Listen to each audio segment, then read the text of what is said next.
Before we show you a little demonstration, I just wanted to show you the initial design plan and what issues we had occurring to this. So our initial design included a sound module that was just directly connected to the ground and to 5 volts and then to the digital input 8, and it picked up a lot of different noises. So what we decided to do was we just first decided to make a high-pass RC circuit. So we connected the resistance and capacitor in series, and then we also connected that to the amplifier. So what we wanted to do was make a high-pass filter to block out any small disturbances like noise, and then we also wanted to amplify the signal to get a proper reading on the frequency. So the reason why we wanted to amplify it was because if the sound was too far away or too close, we needed to amplify the signal so that it would properly give us an accurate reading of frequency. So I added 2 different potentiometers, one to the input and one to the output. For the input, I wanted to reduce as much noise as I could, but I also wanted to make sure that I was able to still read signals that we wanted.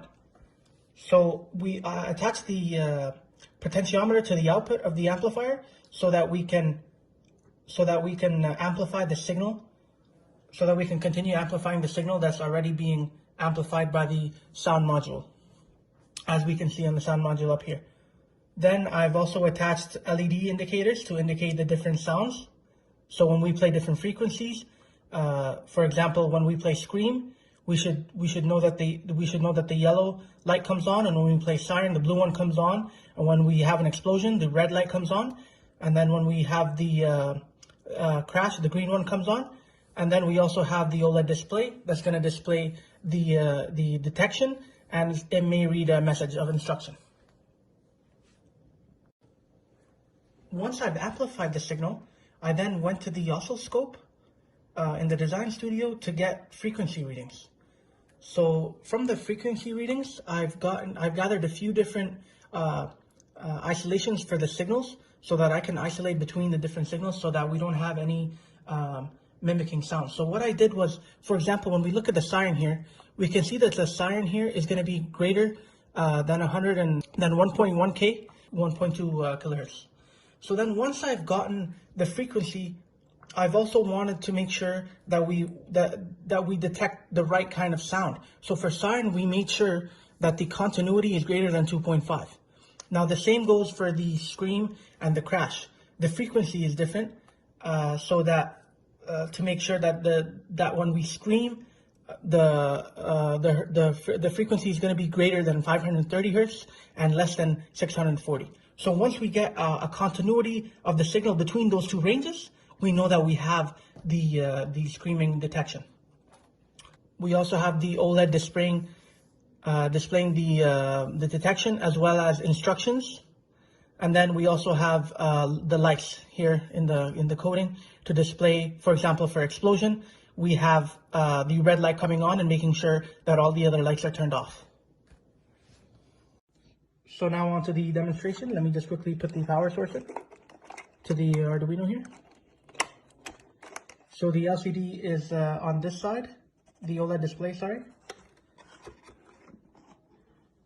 So now we can see that the detector is working and it's displaying that it's working. And the sound sensor is up here.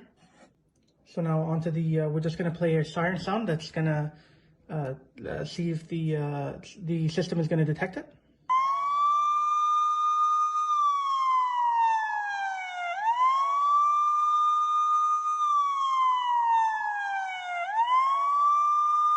So here we can see the siren is displaying, and then we're giving an instruction that says pull over, and then the light's also on, the blue light. So it's gonna keep doing that until it won't be able to detect the sound. So what it's gonna do is actually gonna keep looping, where the actual siren is gonna keep turning on and off. So now let's play a crash effect, a crash sound effect. So what we notice is that it detects the crash and then the white light turns on. So now when we play the explosion, the red light comes on and the instruction comes on as well. So when we play a screaming sound,